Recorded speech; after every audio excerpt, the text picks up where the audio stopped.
Olá, vamos falar de análise de balanços para investimentos e vamos trazer para vocês mais uma empresa que também teve seus números divulgados agora recentemente. Estamos atualizando as informações com base no balanço do dia 31 de dezembro de 2023.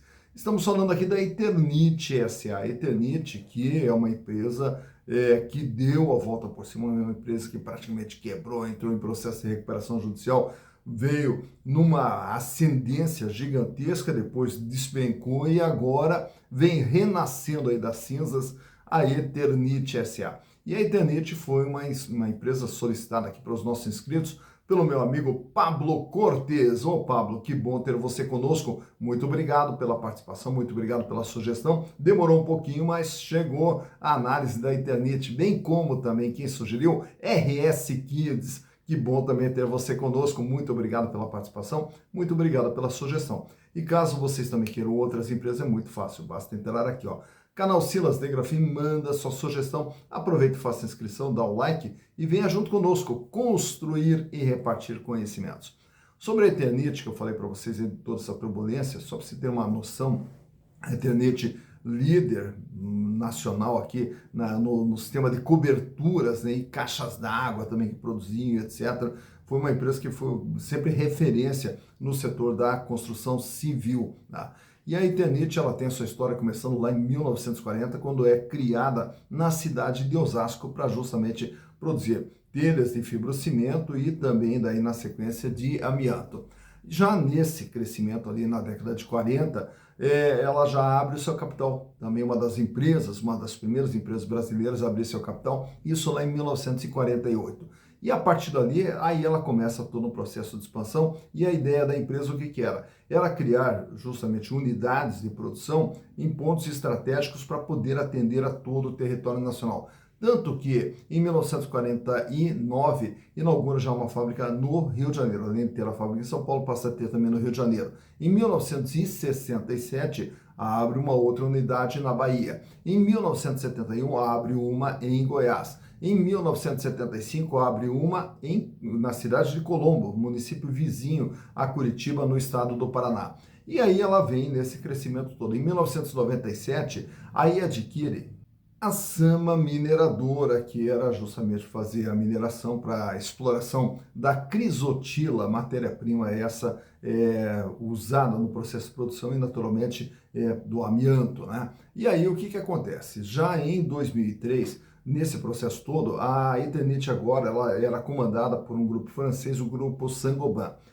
Já nessa época, lá na França, foi proibido a utilização do amianto, pelos seus efeitos cancerígenos e tudo mais, foi proibido. E aí a Saint-Gobain, o que ela faz? Ela se desfaz da sua participação na Eternit. E quem entra na sociedade nessa época, aqui, adquirindo o controle, foi o investidor Vitor Adler. E aí, junto com ele, entrou também o Lírio Parisotto e também o Luiz Barsi. Aí os três acabam entrando e assumindo o controle da Eternit lá em 2003. E a partir dali, então, a empresa ela vai se desenvolvendo, porque como diversos países haviam proibido a utilização do amianto, a Eternit acabou ficando praticamente sozinha, né, dominando todo o mercado, onde ainda era permitido o amianto. Porém, as restrições à utilização do amianto aqui no Brasil começaram a partir de 2007. E a partir dali começou toda uma briga da Eternit para continuar utilizando o amianto, mas mesmo assim a empresa já foi se preparando para sair do amianto. Tanto que no ano de 2010 adquire a Tegula, que é uma empresa, uma fabricante de telhas de fibrocimento. Em 2011, monta também uma fábrica de louças sanitárias no Ceará. E é só que essa fábrica ela demorou para dar resultados e aí na sequência também ela acabou sendo vendida para o Grupo Roca. Já no ano de 2016, inaugura uma fábrica lá na Zona Franca de Manaus para a produção de fios de polipropileno que eram usados dentro do processo de fabricação das telhas produzidas, né, pela Eternit.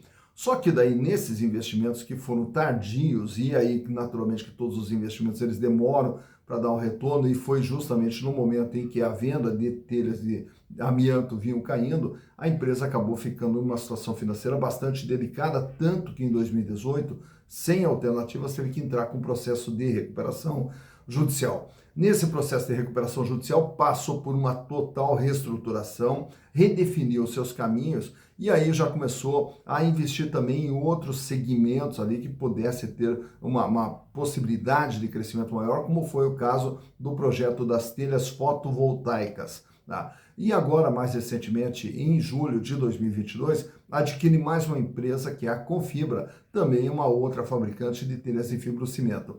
Então, desde esse processo da entrada em recuperação judicial lá em 2018, a empresa vem tomando diversas medidas ali para poder se reestruturar, poder reencontrar seu caminho. Mas para podermos verificar se realmente está encontrando ou não o seu caminho, vamos analisar aqui os balanços de 2020, 21, 22, 23 e ver como que vem sendo o desempenho da empresa ao longo de todo esse seu processo de recuperação judicial. Só para dar um spoiler, naturalmente, a empresa já está numa situação muito melhor, né? E aí já está prestes até a sair do seu processo de recuperação judicial. Mas para entendermos a internet, vamos aos números. Então aqui estamos com as demonstrações contábeis da Eternit SA, empresa essa que, como a gente já mencionou, ainda encontra-se no processo de recuperação judicial já no finalzinho, tanto é que a gente vai ver nos números aqui como que está a situação econômica e financeira da empresa agora em 2023. Mas para podermos entender 2023, nós temos que comparar com os exercícios anteriores para verificar tudo o que vem acontecendo com a empresa ao longo desse período aqui. Então, começando lá pelo ano de 2020, a Eternit lá em 2020 era uma empresa de 745 milhões de reais, é o tamanho da Eternit, como se você chegasse na frente dela, abrisse o portão, olhasse lá dentro, nós temos 745 milhões de reais. Uma parte desses 745 é o imobilizado, máquinas, equipamentos, as fábricas, toda a estrutura de funcionamento que é o chamado capital fixo. Mas do que a empresa realmente vive é do capital de giro, é do ativo circulante.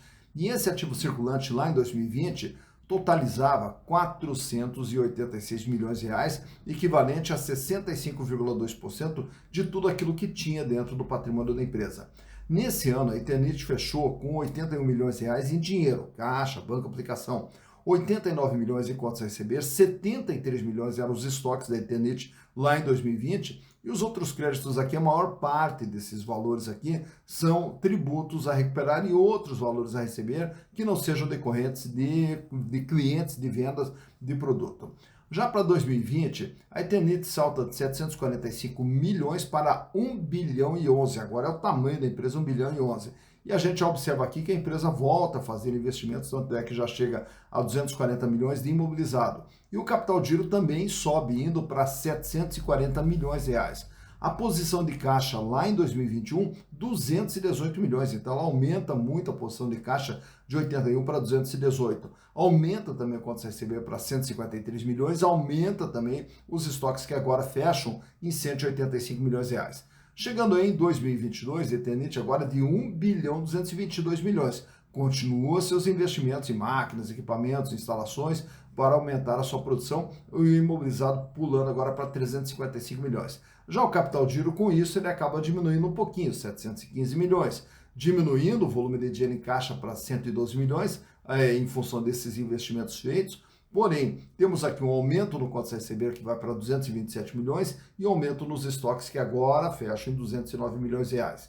Chega a 2023, a Eternit é uma empresa de 1 bilhão e 300 milhões de reais e mais imobilizações, né? Tanto é que aparece lá imobilizações em andamento, e mostrando que a empresa continua sua política de mais investimentos, de aumento de sua capacidade produtiva.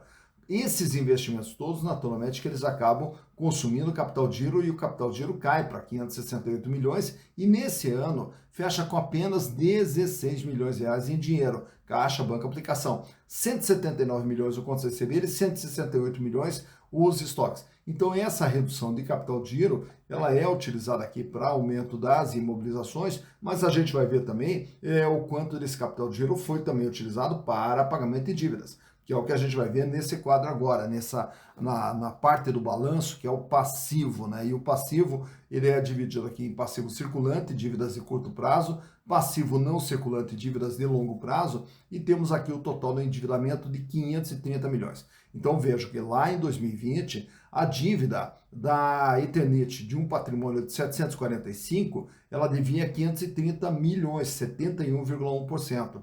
E nesse ano aqui, na reserva de lucros, entre parênteses, ela vinha carregando prejuízos acumulados de exercícios anteriores. Quando chega a 2021, a dívida recua para 448 milhões e agora a dívida passa a ser de apenas 44,3% e agora ela já passa a ter reserva de lucro. Então, a partir do momento que ela tem reserva de lucro, ela pode voltar a distribuir dividendos. Em 2022, a dívida sobe nominalmente para 545 milhões, porém o peso dela permanece praticamente estável com 44,7%. Fecha 2023 agora com uma dívida de 530 milhões, porém para um patrimônio de 1 bilhão e 300. E a dívida de apenas 40,8%. Apenas porque, para quem tinha uma dívida de 71% e antes disso devia quase 90%, quase 100% da sua dívida, hoje ela tem 40,8% do seu patrimônio comprometido com dívidas e trabalha com capital próprio de 59,2%. Portanto, essa redução de capital de giro é usada em investimentos aqui no imobilizado e também é usada para a redução do seu endividamento, tanto é que o endividamento agora é só de 40,8%. Olhando agora os resultados produzidos pela Eternit, lá em 2020 ela teve um faturamento de 683 milhões de reais. Em 2021 o faturamento foi para 1 bilhão 123 milhões. Em 2022, 1 bilhão 187. E esse ano aqui, uma pequena queda, 1 bilhão 129. Então, ela dá um salto de faturamento entre 2020 para 2021 e aí praticamente vem mantendo uma estabilidade nesse faturamento aqui, na faixa de 1 bilhão e 100, 1 bilhão, até 1 bilhão 180. Mais importante do que o faturamento é essa linha de baixo e o lucro. 158 milhões o lucro lá em 2020, 269 milhões o lucro em 2021, o lucro cai para 137 milhões em 2022 e esse ano fecha com 127 milhões de lucro. E as margens, que eram de 23,2, 24, elas agora se estabilizam aqui com uma queda na faixa de 11,6, 11,3%. Até porque essa queda toda de margem em relação a 2021 se dá justamente aqui devido a essa elevação de custos que a gente vem observando aqui, 68, 74,2 é o peso do custo em relação ao que ela vende, e bem como da despesa operacional que de 12 vai para 16 e para 19. Então, nesse ano de 2023, os custos aqui acabaram escapando, bem como a despesa operacional também acabou escapando, reduzindo o lucro e, consequentemente, fazendo com que a empresa trabalhe com uma margem de 11%. Olhando de perto agora a situação financeira da Eternit, nesses gráficos que eu trago para vocês, começando ali pela liquidez geral. A liquidez geral, ela nos mostra o quanto que a empresa tem para fazer frente ao pagamento das suas dívidas de curto, médio e longo prazo. Então, quando olhamos a liquidez geral, nós estamos olhando o futuro da empresa. Ele sai com 0,3, vai para 1,72, cai para 1,43, cai para 1,29. Para cada R$1 de dívida, a empresa dispõe de R$1,29. Paga, sobra, tranquila a situação financeira, apesar de uma redução na folga nos últimos 3 anos. Já a liquidez corrente, que é o gráfico ao lado, mede o dia a dia, o curto prazo da empresa. E ele sai com 2,20, vai para 3,54, cai para 2,52, cai para 1,92. Uma situação financeira bastante folgada. Para cada R$1 de dívida que ela tem que pagar no dia a dia, ela dispõe de R$1,92. Porém, há que se destacar que a folga financeira vem diminuindo ao longo desse período aqui. Olhando o endividamento nesse quadro, nós vamos ver aqui o tamanho e o comportamento da dívida, que como nós vimos há pouco no balanço, ele sai com 71,1, cai para 44,3, fica ali em 44,7 e agora esse ano de 2023 cai para 40,80%. Em relação a tudo aquilo que a Eternit tem, ela deve 40,80%. O terceiro quadro que eu trago para vocês aqui, que são 3 gráficos, a começar ali pela margem líquida. Margem líquida é o que sobra para a empresa depois de pagar custos, despesas operacionais, resultado financeiro, impostos. Sobrava lá em 2020 23,2%. Em 2021, 24%. Em 2022, essa margem cai para 11,60% e agora esse ano fecha com 11,3%. Já o gráfico do meio é a rentabilidade gerada em relação a todo o investimento feito dentro do ativo da empresa. E ele sai com 21,3, sobe para 26,6 e depois cai para 11,3 e esse ano fecha com 9,8%. O terceiro gráfico, à direita, é o ganho dos acionistas. Quem tinha as ações da Eternit lá em 2020 ganharam 73,8%. Em 2021 ganharam 47,8%, em 2022 20,4% e esse ano de 2023 os acionistas tiveram um ganho de 16,53% ao ter as ações da Eternit com base nos lucros gerados pela companhia. Olhando agora nesse quadro que eu trago para vocês alguns indicadores relacionados às ações. Uma ação da Eternit vale patrimonialmente R$ 12,46. Porém, ela é vendida por um valor bem abaixo daquilo que ela efetivamente vale. É vendida por R$ 7,04, cotação essa na data da gravação desse vídeo. Então veja que o valor de mercado dela está bem abaixo daquilo que ela vale patrimonialmente. Tanto é que ela está com um deságio de 43%. O que é esse deságio? É medido pelo PVP, preço por valor patrimonial, que apresentou um índice de 0,57. Portanto, o que vale 1 é vendido por 57 centavos. Lucro por ação. Nesse ano de 2023, a Eternit gerou um ganho de R$ 2,06 por ação, o que dá uma rentabilidade para o acionista com base no valor de mercado de 29,26%. Em 2023, a empresa distribuiu 38 centavos a título de dividendos, o que dá um yield de 3,68%, que é o retorno de caixa. Lembrando que a Eternit vem distribuindo, em média, 17,60% do seu lucro a título de dividendos. Relação preço/lucro, 3,42. Quer dizer, 3 anos e meio para você ter o retorno dos seus investimentos através dos lucros gerados, em se mantendo, né, esses resultados que a empresa vem apresentando. Free float, 62,9% das ações circulam livremente no mercado, então é uma empresa que tem o seu capital pulverizado, apesar de ter como controlador a D1 Investimentos, né, que é um fundo de investimentos que tem uma grande parte das ações da empresa e naturalmente que o Barsi também tem ali um percentual exercendo ali também um certo controle sobre a empresa. Tag along de 100%, isso quer dizer que se a empresa for vendida, é garantido para os minoritários o mesmo tratamento que for dado aos majoritários. Também aproveito que trago esse gráfico, olha só, lá em 2019, veja que ela vai rastejando ali o valor das ações na faixa de R$ 2,20. E entra 2020, até ameaça ali uma subidinha para 5,80, volta a cair para 2,40 em função da pandemia, e depois a ação ela começa a disparar. Chega ali no final do ano de 2020 com R$ 15,80, tem uma pequena queda, daí ela dispara novamente, vai para R$ 32 uma ação da Eternit. Só que não se sustenta e já cai. E aí passa a trabalhar na faixa de R$ 13 no começo de 2022, vai caindo ao longo de 2022 até chegar a R$ 10, entra 2023 e vai ali no processo de seguidas quedas ali, apesar das oscilações para cima e para baixo, mas sempre ali numa pequena tendência de queda até o final do gráfico, como você vai vendo ali ao chegar no final do gráfico com uma cotação da ação na faixa de R$ 7,04. Por aqui você vê quando que as ações tiveram seu maior valor, quando que elas tiveram seu menor valor e como que vem se comportando o valor das ações da Eternit SA. Tá, então, mais uma empresa analisada, mais uma empresa conhecida tanto da sua história como também dos seus números. E para a gente aqui, a gente fica muito feliz, né, em retratar empresas que estejam bem, né? Por quê?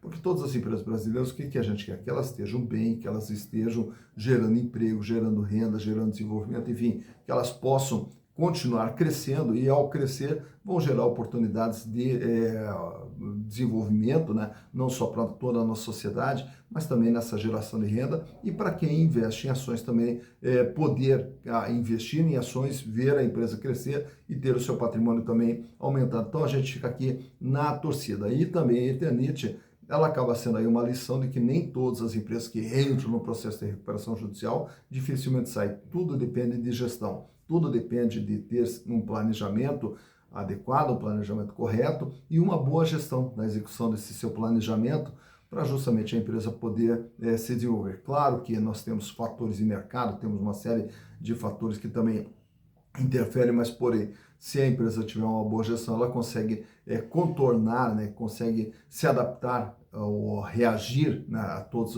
os fatos que acontecem no mercado. E tudo essa questão de gestão e como que a empresa vem sendo desenvolvida, a gente vê através de um processo chamado análise de balanços, né? E análise de balanços que, inclusive, você pode aprender de uma forma rápida, simples, descomplicada, tanto nos nossos cursos lá na plataforma Hotmart, que inclusive aqui no vídeo, na descrição, tem o link de acesso ao curso de análise de balanço e de valuation, como também a partir de abril, agora no mês de abril, ainda não temos a data definida, será realizado mais um curso de análise de balanços ao vivo, presencial, 3 horas de curso, onde estaremos juntos aqui, frente a frente, eu e vocês, né, ensinando todo esse processo de análise de balanço para que você possa também usar na escolha de ações que você queira comprar, como também na sua empresa, na sua atividade, você também usar análise de balanços para poder fazer a gestão. E esse curso será realizado agora em abril, inclusive você pode mandar uma mensagem aqui nesse WhatsApp, que a gente já deixa uma vaguinha reservada para você. E o custo, pequenininho, custa apenas R$50 para 3 horas de treinamento. 3 horas e naturalmente daí toda a orientação, todo o apoio que a gente vai estar aqui com material de apoio e tudo mais. Então não perca essa oportunidade de aprender análise de balanços agora no mês de abril. Eu estarei esperando vocês, já quero deixar a sua vaguinha reservada. Me manda um WhatsApp que a gente já reserva uma vaguinha para você e será um prazer ter vocês conosco. Dito isso, bons investimentos para vocês.